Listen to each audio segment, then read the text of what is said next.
बिहार विधानसभा चुनाव के पहले चरण में हुए रिकॉर्ड तोड़ मतदान ने सभी पॉलिटिकल एनालिसिस राजनीतिक पंडितों के सारे जो पहले से भविष्यवाणी की गई थी सबको एक तरफ किनारे करके सबको चौंका दिया है।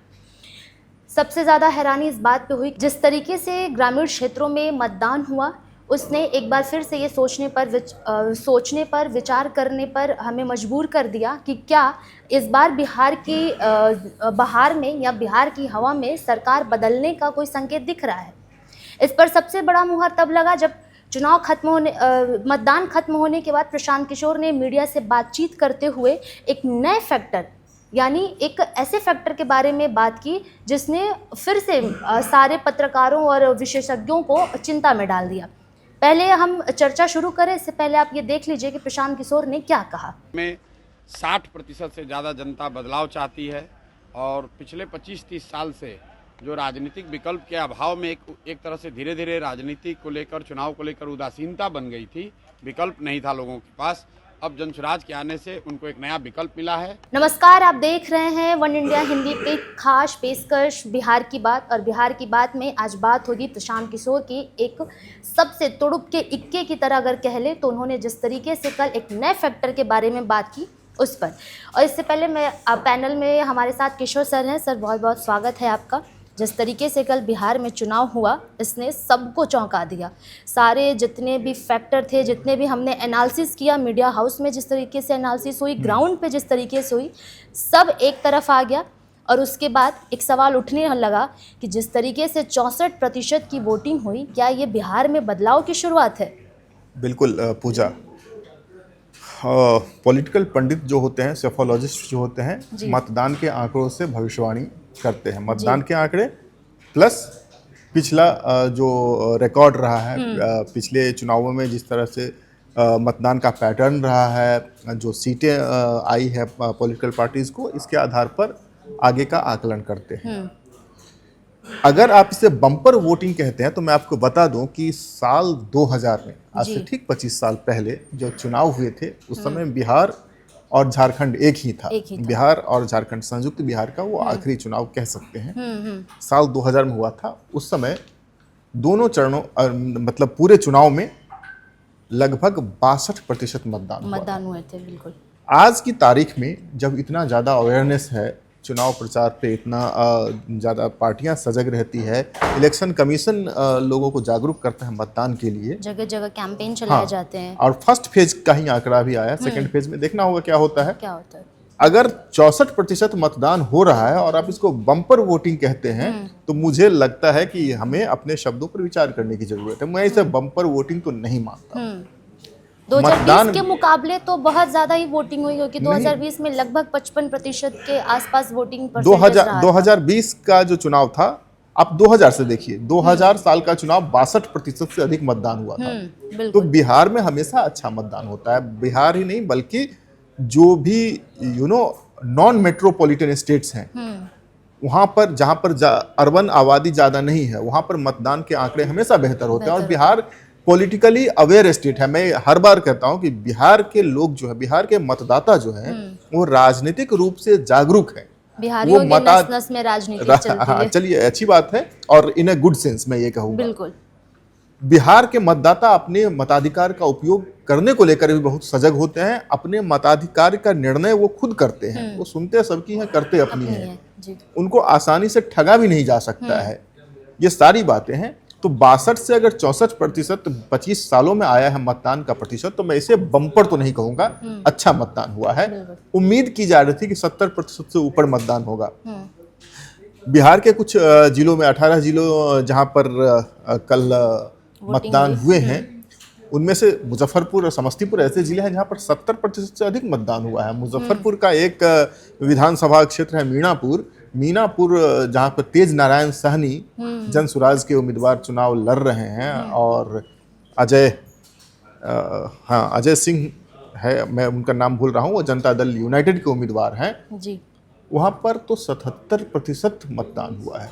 लेकिन मेरे गृह विधानसभा क्षेत्र में, उजियारपुर समस्तीपुर जिले का एक विधानसभा क्षेत्र है, वहाँ पर भी 73% से अधिक मतदान वोट हो पड़े रहे हैं। तो कुछ विधानसभा क्षेत्रों में जो मतदान हुआ है वो बम्पर, अगर 70% से ऊपर मतदान होता तब मैं उसको बम्पर बम्पर कहता मानता हूँ, हूँ। लेकिन ये अच्छा मतदान है। हाँ, आपका लेकिन जिस तरीके से ग्रामीण क्षेत्रों में, जैसे मैंने अभी भी कहा कि जिस तरीके से बिहार के पिछड़े इलाकों में वोटिंग हुई, उस तरीके से अगर हम राजधानी पटना की बात करें तो सभी विधानसभा सीटों पे बहुत कम वोट पड़े। जी, इस चर्चा में हम पटना की बात करेंगे, मुजफ्फरपुर की बात करेंगे, समस्तीपुर की बात करेंगे, ये 3 तो पक्का ही हम करेंगे, और यहाँ के गणित समझने की कोशिश करेंगे। बिल्कुल। रही बात पटना की, सबसे पहले आपने शुरुआत की है, पटना में जो ओवरऑल वोटिंग हुई है वह 60% से कम हुई है। मेरे ख्याल से 58% आंकड़ा रहा है पटना का। हाँ, दीघा तो सबसे कम। जो चुनाव आयोग ने जो डेटा जारी किया है उसमें 58% पटना में वोटिंग हुई है, पटना जिले में। पटना जिले की जितनी विधानसभा सीटें हैं सब पर कम वोटिंग हुई है। दीघा में सबसे ज़्यादा नहीं, कुम्हरार में सबसे कम हुई है मेरे ख्याल से, आप अगर आंकड़े चेक करें तो। मतलब दीघा 39, थोड़ा बहुत ही फर्क है। हाँ। दीघा में 39.10 रहा है और अच्छा। उसमें 39 समथिंग कुछ और है। हाँ। 39.52 ऐसे। अच्छा, तो थोड़ा बहुत ही फर्क है, लेकिन हाँ। तो दीघा और कुम्हरार, इन दोनों विधानसभा क्षेत्रों में मैं पर्सनली गया हूं अपनी टीम के साथ, वहां पे लोगों से बात की, वहां पर हमने वर्कशॉप पे किया और लोगों के मिजाज को समझने की कोशिश की। पटना बिहार का एकमात्र ऐसा जिला है कह सकते हैं जहां पर कायस्थ मतदाता भी चुनाव का रुख तय करते हैं।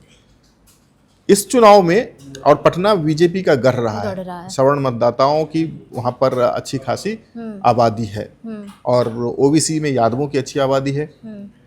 कुम्हरार का गणित आप देखें तो कुम्हरार से प्रोफेसर अरुण होते थे बीजेपी के उम्मीदवार, पिछले 3 बार से वो विधायक थे। इससे पहले वो पटना सिटी में आता था। पटना सिटी जब हुआ करता था वहां से सुशील मोदी चुनाव लड़ते थे, फिर अरुण कुमार लड़ने लगे।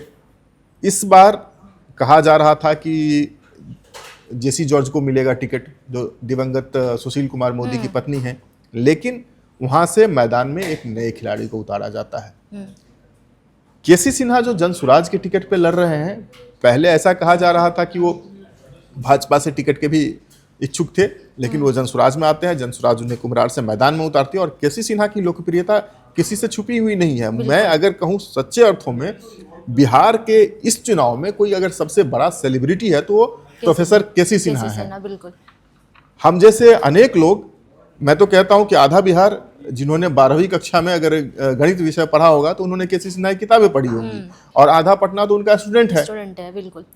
तो उनसे बड़ा सेलिब्रिटी उम्मीदवार इस इलेक्शन में मुझे नहीं दिखा।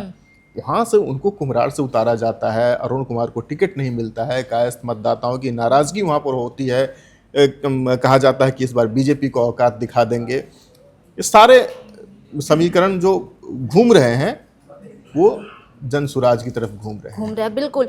और जिस तरीके से कल प्रशांत किशोर ने कहा, और हमने, चूंकि हम कल भी चर्चा कर रहे थे और उसमें हमने एम फैक्टर यानी महिला वोटर्स, साइलेंट वोटर जिनको कहते हैं, उस पर हमने चर्चा की, लेकिन प्रशांत किशोर ने कल शाम को मीडिया से बातचीत करते हुए बड़े क्लियर अंदाज में कहा कि ये सिर्फ महिला वोटर्स की देन नहीं है कि ये 64% मतदान हुए हैं। इसमें उन्होंने एक नया फैक्टर निकाला, एक्स फैक्टर, यानी जो प्रवासी मजदूर बिहार में आए छठ पूजा, दिवाली को लेके, और जिस तरीके से प्रशांत किशोर लगातार प्रवासी मजदूरों की बात कर रहे थे कि जो एक बार छठ में आएंगे वापस बिहार नहीं जाएंगे, वो अपनी बात पर कायम है, क्योंकि कल उन्होंने कहा कि प्रवासी मजदूरों की इसमें सबसे बड़ी भूमिका रही। मैं आपको थोड़ा करेक्ट कर दूं जी, एक बार छठ में जो वापस आएंगे बिहार से वापस नहीं जाएंगे, बिहार से वापस नहीं जाएंगे, ठीक है। चुनावों में हमेशा फैक्टर्स की बात होती है। लालू जी ने जब से MY फैक्टर्स कहा था तब से कई सारे फैक्टर्स बने हैं। एम फैक्टर तो बहुत पॉपुलर हो गया।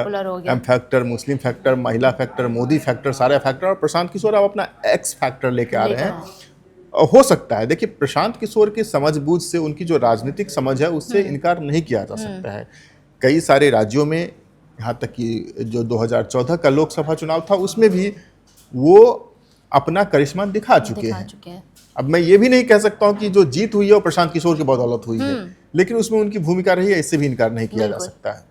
इस चुनाव को लेकर के भी प्रशांत किशोर ने जिस तरह पिछले 2-2.5 साल से कैंपेनिंग की है, जनसुराज पार्टी को फ्लोट करते हैं, उस कॉन्सेप्ट को लेकर जनसुराज, हाँ, जनसुराज सिर्फ एक पार्टी नहीं, वो एक कॉन्सेप्ट की तरह मैं देखता हूँ। वो कॉन्सेप्ट लेके जगह जगह जाते हैं, लोगों से मिलते हैं, लोगों की राय से पार्टी बनाते हैं। वो कुछ थोड़ा दिल्ली की आम आदमी पार्टी के फॉर्मूले से मिलता जुलता मिलता है। है, बिल्कुल। ये प्रशांत किशोर के लिए काउंटर प्रोडक्टिव भी हो सकता है, क्योंकि अगर मैं अपना अनुभव बताऊं तो बिहार में कई सारे लोगों का ये ख्याल था कि प्रशांत किशोर बिहार का केजरीवाल हो सकते केजरीवाल हैं। हो सकते अगर आम आदमी चर्चा भी पार्टी की से थी। उनका मोडस ऑपरेंडी मिलता जुलता नहीं होता तो प्रशांत किशोर पर लोगों का भरोसा रहता। लेकिन अगर थोड़े भरोसे में कमी आई है तो उसकी एक वजह दिल्ली का उदाहरण है। अदरवाइज लोगों ने जिस तरह से जन स्वराज के कॉन्सेप्ट को एक्सेप्ट किया था, रिकॉग्नाइज किया था, वो अद्वितीय था। अगर आज से 1 साल या 6 महीने पहले की अगर हम बात करें तो लग रहा था कि प्रशांत किशोर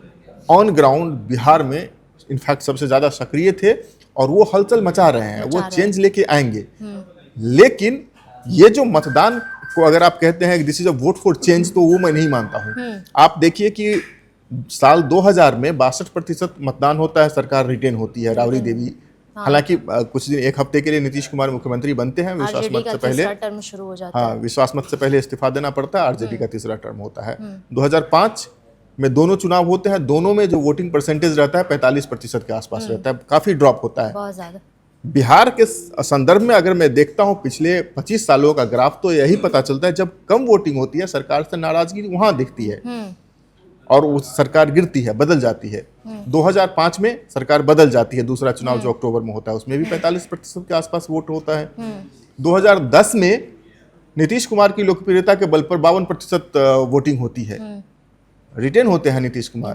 बिल्कुल। 2010 के बाद 2015 में वो लालू यादव के साथ गठबंधन करते हैं, आरजेडी और जेडीयू कांग्रेस का गठबंधन होता है। वहां भी मतदान करीब इतना ही रहता है, 53-54% होता है, वहां भी सरकार रिटेन होती है।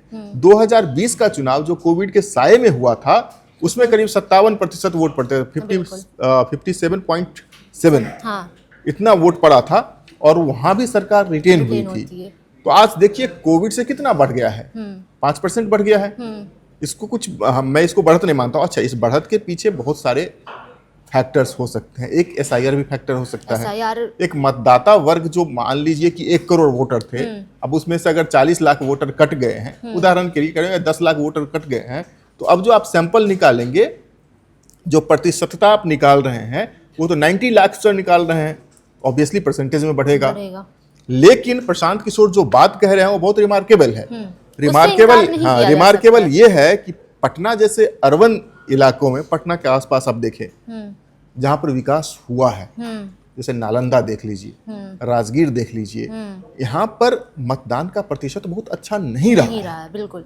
लेकिन जहां पर कम विकास हुआ है वहां जो रूरल बेल्ट हैं जैसे मुजफ्फरपुर, समस्तीपुर, बेगूसराय, मुंगेर, यहाँ पर बम्पर वोटिंग हुई है, 70% के आसपास वोटिंग हुई है। हाँ, ये मैं मान सकता हूँ कि इसमें प्रवासी वोटर्स का योगदान होगा। जो छठ पूजा में अपने घर आए थे, जो वोटिंग के लिए रुक गए थे, उन्होंने अच्छी वोटिंग में अपनी भूमिका निभाई है, इससे इनकार नहीं किया जा सकता। यही वजह है ना बिल्कुल प्रशांत किशोर की खुशी की। हालांकि किसी के माथे पे शिकन भी होगा इतने वोट पड़ने के बाद क्या होगा। और शिकन के साथ साथ मतलब कि प्रशांत किशोर भी अपने एक नए बदलाव की राजनीति के बारे में, सरकार बदलने की बात कर रहे हैं। वहाँ आरजेडी और जेडीयू भी अपने अपने जीत का संदर्भ एक तरह से स्थापित कर रही है। लेकिन इस बार बिहार के इस चुनाव में सिर्फ प्रवासी और महिलाओं का ही मैं नहीं मानूंगी, इसमें कहीं ना कहीं जो फर्स्ट वोटर थे, मतलब जो युवा वोटर्स थे, उनका भी एक अहम भूमिका रही इस चुनाव में। क्या कारण रहा कि इस बार के जो युवा हैं वो इतना खुल के मतदान की, और वो खुल के सामने भी आए, जो ग्राउंड पे लोग काम कर रहे हैं उन्होंने उनसे बात की, अपनी समस्या या खुशी जाहिर भी की, और वो मतलब पूरा खुल के सामने आए। एक तरह से उन्होंने बताया कि हाँ, हम फर्स्ट हैं और हम बदलाव चाहते हैं, हम सरकार से खुश नहीं है या खुश हैं। उनकी भी भूमिका इसमें कितना माना जा सकता है? देखिए पूजा, इस खास करके इस बार आप फर्स्ट टाइम वोटर किसे कह रही हैं? उन लोगों को जिनका नाम वोटर लिस्ट में था ही नहीं, एसआईआर की वजह से उनका नाम जुड़ा है, नहीं, या उन लोगों को जो पहली बार 18 साल की उम्र की दहलीज को पार कर रहे हैं, जो पहली बार जो युवा वोटर पहली बार वोट देने जा रहे हैं, जिन्होंने 18 साल की उम्र हासिल करने के बाद अपना नाम दर्ज करवाया है मतदाता सूची में। अगर मैं ये कहूँ तो मुझे थोड़ी सी निराशा है इस मोर्चे पे। युवाओं ने उस तरह वोटिंग नहीं की है। अगर युवाओं का वोट परसेंटेज अच्छा होता तो ये पटना में भी बेहतर होता, ये शहरी इलाकों में बेहतर होता। मुझे लगता है जिस तादाद में फर्स्ट टाइम वोटर्स को वोटिंग करनी चाहिए थी, युवा वोटर्स। और मैं फर्स्ट टाइम वोटर्स ही क्यों कहूँ, जिन्होंने लोकसभा में पिछले साल मतदान किया होगा वो भी युवा वोटर है ना। हाँ। 5 साल पहले भी जिन्होंने पहली बार वोट किया होगा वो भी युवा वोटर हैं। देखिए, युवाओं का मतदान का प्रतिशत, युवाओं के मतदान का प्रतिशत तब ज्यादा बढ़ता है जब कोई आउटरेजियस इशू हो। इस बार बिहार में मैं खुद भी था, हमारी टीम भी थी, आप भी थी, मतदान के लिए कोई ऐसा नैरेटिव किसी भी साइड से सेट नहीं हो पाया। वही मैं एसआईआर की अगर बात करूं तो ये जो रूलिंग अलायंस था वो एसआईआर की पैरवी कर रहा था। भारतीय जनता पार्टी के तमाम नेता कह रहे थे कि घुसपैठिया आ गए हैं, रोहिंग्या आ गए हैं, बांग्लादेशी आ गए हैं। जब उसको क्लीन किया गया, एक भी साबित नहीं हो सका, तो उनका भी दावा फेल। दूसरी तरफ जो अपोजिशन है, वोट चोरी, ये सब वो सब उनका भी दावा फेल। तो लोगों को लगने लगा एसआईआर वैसआईआर। इनफैक्ट ये कोई मुद्दा बन नहीं सका, न इस साइड से न उस साइड से, ये फेल हो गया। रोजगार को लेकर के तेजस्वी यादव ने 2 साल पहले जो कैंपेनिंग शुरू की थी वो पटरी से उतर गया ड्यू टू कांग्रेस और राहुल गांधी वोट अधिकार यात्रा की वजह से जो एक चला गया। लेकिन प्रशांत किशोर जो पलायन का मुद्दा उठा रहे थे, बेरोजगारी का मुद्दा उठा रहे थे, उस मुद्दे के साथ वो डटे रहे। और अगर मैं सच बताऊं तो ग्राउंड पे बिहार में मैंने ये तब्दीली देखी है। मैं 2005 से बिहार के चुनाव को कवर करता रहा हूं, खासकर पहली बार मैं देख रहा हूं। हाँ, इससे कोई इनकार नहीं है कि इस बार भी वोटिंग में कास्ट फैक्टर अहम होगा बिल्कुल। लेकिन पहली बार मैंने ग्राउंड पे देखा कि लोग रोजगार की बात कर रहे हैं, पलायन की बात कर रहे हैं, गरीबी की बात कर रहे हैं, तो उसमें कहीं ना कहीं प्रशांत किशोर की झलक दिखती है। प्रशांत किशोर की बातों को लोग समझ रहे हैं। उन्हें वोट दें या नहीं दें वो एक दूसरी बात हो सकती है। और मैं फिर ये कहता हूं कि मुझे लगता है कि प्रशांत किशोर कोई अंतर यहां पर दर्ज नहीं कर पाएंगे। तो मुझे ऐसा नहीं लगता है कि प्रशांत किशोर पहली बार में ही इतनी सीटें जीत लेंगे कि वो सरकार बना सके या किंग मेकर बन सके, नहीं लग रहा है। ये ग्राउंड से जो हमने देखा उसके आधार पर मैं कह रहा हूं, मैं पॉलिटिकल पंडित नहीं हूं, कोई भविष्यवाणी नहीं कर रहा। लेकिन प्रशांत किशोर की स्वीकार्यता हुई है, लोग उनकी बातों को अपने विमर्श में ला रहे हैं। इसका मतलब है उनकी बातों को लोग समझ रहे हैं, वो जरूरी है। एक चीज और है, पहला चुनाव अपनी उपस्थिति महसूस कराने के लिए लड़ा जाता है बिल्कुल। दूसरा चुनाव हराने के लिए लड़ा जाता है, जो काशीराम जी का फॉर्मूला है। तो प्रशांत किशोर की जिम्मेदारी अब बढ़ गई है। इस चुनाव का नतीजा चाहे जो भी हो, लेकिन प्रशांत किशोर को मैदान में डटे रहना चाहिए अगले चुनाव तक कम से कम। और फिर देखा जाएगा, फिर जनता की नब्ज टटोली जाएगी, क्या चाहती है बिहार की जनता। उससे पहले अगर इस चुनाव की बात करें तो 243 सीटों पर उन्होंने उम्मीदवार खड़े किए। 1000-2000 कुछ न कुछ तो वोट काटेंगे उनके उम्मीदवार। ये किसके हिस्से के वोट काटेंगे? और फिर जो किसी न किसी को डेंट तो पहुंचा रहे हैं प्रशांत किशोर, इतना तय है। विधानसभा का चुनाव है ना, विधानसभा के चुनाव में जीत हार का फैसला कितने से होता है? 10,000, 20,000, 25,000। कम मार्जिन रहता है। पिछली बार देखिए करीब मेरे ख्याल से 25-26 ऐसी सीटें हैं जहां पर जीत हार का मार्जिन 10,000 रहा है। अगर प्रशांत किशोर के एक उम्मीदवार किसी का 10,000 वोट काट लेते हैं तो क्या होगा? नतीजे प्रभावित होंगे। तो ऐसा भी नहीं है कि प्रशांत किशोर को आप कंप्लीटली राइट ऑफ कर दें, ये नहीं हो सकता है। और ये चर्चा जो शुरू हुई, इससे पहले जब मीडिया, जब हमने भी इससे पहले भी चर्चा की और हमने ये कहा भी कि नहीं, जनसुराज तो अभी इतना कुछ बड़ा फैक्टर, मतलब जनसुराज इतना बड़ा फैक्ट नहीं डालेगी इसमें। लेकिन अब जिस तरीके से वोटिंग हुई है और जिस तरीके से सारे फैक्टर पे बातचीत हो रही है, एनालिसिस किया जा रहा है, तो इस बात को हम स्वीकार कर रहे हैं कि जनसुराज यानी प्रशांत किशोर इस बिहार के इस विधानसभा चुनाव में एक बड़ी भूमिका निभा रहे हैं। इसके साथ ही जब मैंने जो अभी न्यू जनरेशन के बच्चे हैं, मतलब जो फर्स्ट वोटर हैं, जो मेरे आज घर के भी बच्चे हैं, उनसे बातचीत होती रहती है। हालांकि उनका इतना पॉलिटिकल एनालिसिस स्ट्रांग नहीं है, फिर भी जब बात होती है कि किधर जाना है, किस साइड वोट देना है, तो वो साफ कहते हैं कि लालटेन को तो नहीं देंगे, इनको तो ये बाकी मतलब जितनी भी पार्टियां हैं, तो किसे आप वोट देंगे? वो खुल के समर्थन कर रहे हैं कि हम जनसुराज को वोट देंगे। जनसुराज को क्यों देंगे? क्योंकि वो एक नया विजन लेके आ रहे हैं, वो बात तो कर रहे हैं, हाँ। वो काम करेंगे, जब हम एक मौका देंगे तो काम करेंगे। तो युवाओं में जनसुराज की एक कार्यता बढ़ी हुई है। लेकिन जिस तरीके से कल प्रशांत किशोर ने महिला फैक्टर को थोड़ा किनारे करते हुए बात की, वो बात मुझे समझ नहीं आई। नहीं, उसमें प्रशांत किशोर के एनालिस्ट से ज्यादा पॉलिटिशियन की छाप दिख रही है। कोई भी पॉलिटिशियन जो बात उनके फेवर में नहीं हो उसको एक्सेप्ट नहीं करते हैं। यह कहना सरासर गलत है कि जो बढ़ी हुई वोटिंग परसेंटेज है उसमें महिला वोटर्स की भूमिका नहीं है, ऐसा कहना मेरे ख्याल से गलत होगा। मैंने बिहार की गली मोहल्ले सड़कों पे देखा है, महिला वोटर्स बड़े तादाद में निकलकर वोट करेंगी, कर रही हैं। और ये भी किसी से छुपी हुई बात नहीं है कि महिला वोटर्स किसकी पेट वोटर्स हैं। महिलाओं के लिए नीतीश कुमार की सरकार ने दोनों हाथ खोल दिए हैं। और आज से नहीं, अगर आप इसे चुनावी रेवड़ी कहती हैं या हम इसे कोई और फ्रीबीज नाम देते हैं, चुनावी घोषणा कहते हैं, तो यह भी गलत है। गलत है। नीतीश कुमार की सरकार जब पहली बार बिहार में बनी थी तभी उन्होंने फ्री साइकिल और पोशाक दे दिया था लड़कियों को, स्कूल जाने वाली लड़कियों को। उसके बाद भी निरंतर कई सारे स्कीम्स चलाए जा रहे हैं नीतीश कुमार की सरकार की तरफ से महिलाओं की कल्याण के लिए। अभी इस वक्त इस चुनाव से पहले जो उन्होंने 10-10 हजार रुपए का वादा किया है, वादा नहीं दे दिया है, वो एक बड़ा फैक्टर है। आप यकीन मानिए वो बहुत ह्यूमंगस फैक्टर है जेडीयू के पीछे। और मुझे इस बात से कोई आश्चर्य नहीं होगा कि पिछले चुनाव में जो जेडीयू का प्रदर्शन था उसके मुकाबले इस बार काफी बेहतर हो सकता है कि सबसे बड़ी गेनर इस इलेक्शन में जेडीयू ही हो सकता है। क्योंकि महिलाओं का एक वोट उनका एकदम फिक्स है, एकदम फिक्स है और अक्रॉस कास्ट लाइन। ऐसा नहीं है कि जो यादव समुदाय की महिलाएं हैं, जो अल्पसंख्यक समुदाय की महिलाएं हैं, ये भी उस तादाद में नहीं वोट करेंगे, लेकिन इनमें से कुछ वोट अवश्य नीतीश कुमार की पार्टी जेडीयू को जाएगा। भले ये बीजेपी को मिले या न मिले वो एक अलग बात है, लेकिन जेडीयू को महिलाओं का वोट एक मुश्त मिलता आ रहा है, इस बार भी मिलेगा। और मैं एक अपना अनुभव बताता हूँ, कई सारी जगहों पे जब हम लोगों से बात कर रहे थे तो पुरुषों में इस बात को लेकर थोड़ा आक्रोश भी था। एक व्यक्ति ने तो हमारे कैमरे पे कहा कि नीतीश कुमार ने सारा काम बहुत अच्छा किया है लेकिन महिलाओं का बहुत मन बढ़ा दिया। मैंने पूछा कैसे बढ़ा दिया? उन्होंने कहा कि 10-10 हजार रुपया दे दिया है, अब उनको जो मन में आता है वो करती है, हमारी बात नहीं सुनती है।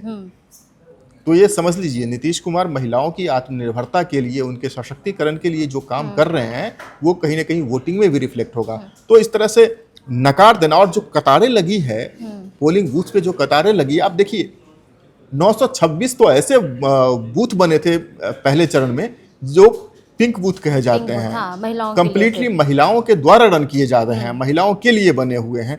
वहां पर लंबी कतारें लगी हुई हैं। जो दूसरे बूथ हैं वहां पर भी पुरुषों की कतारों से काफी लंबी कतारें महिलाओं की लगी हुई है। उसके और समाज शास्त्रीय पक्ष भी हैं। एक पक्ष ये भी है कि पुरुष प्रायः प्रवासी मजदूर हैं तो चले जाते हैं, महिलाएं उनके घर पे रहती हैं। जो भी कारण हो, महिलाएं निकल तो रही हैं वोट देने निकल रही हैं, और किसको वोट कर रही हैं ये हम सब जानते हैं। बिल्कुल 14 को जब नतीजे आएंगे तो पता भी चलेगा। और चुनाव आयोग आंकड़े भी जारी करता है महिलाओं के वोटिंग परसेंटेज का क्या रहा हाल, और पुरुषों के मुकाबले कितने अधिक उनका मत प्रतिशत रहा। सारा कुछ 2-4 दिन में आने लगेगा, तब ये पता चल जाएगा। मैं नहीं मान सकता हूं कि महिला फैक्टर इसमें नहीं है। सर बिल्कुल, लेकिन आपने अभी एक बात कही कि जिस तरीके से जेडीयू ने या नीतीश कुमार ने महिलाओं के आत्मनिर्भरता के लिए काम किया, तो जिस तरीके से आत्मनिर्भरता अगर हम कहें तो सरकारों के द्वारा महिलाओं को पैसे दिए जाना एक आत्मनिर्भरता नहीं है। और बिहार पैसे नहीं दिया गया है, एंटरप्रेन्योरशिप के लिए दिया गया, उद्यम शुरू करने के लिए 10 हजार रुपए का अनुदान दिया गया है।